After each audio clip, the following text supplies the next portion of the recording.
কাজী তুলে দিন সকলের মিলে জোরদার হাততালি হয়ে যাক।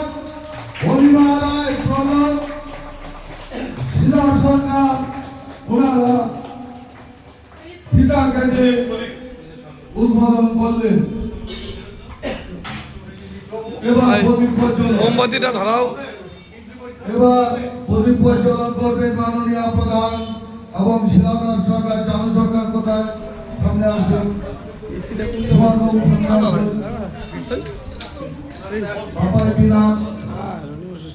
সবাই সামনে যাও, সকলে আমাকে একটু এবার হচ্ছে প্রদীপ প্রজ্বলন। কাজল আপনার সামনে আসুন। প্রদীপ প্রজ্বলন চলছে, সবাই প্রদীপের হাত দাও। মৌসুমী ঘোষ কামাখ্যাগুড়ি কাজল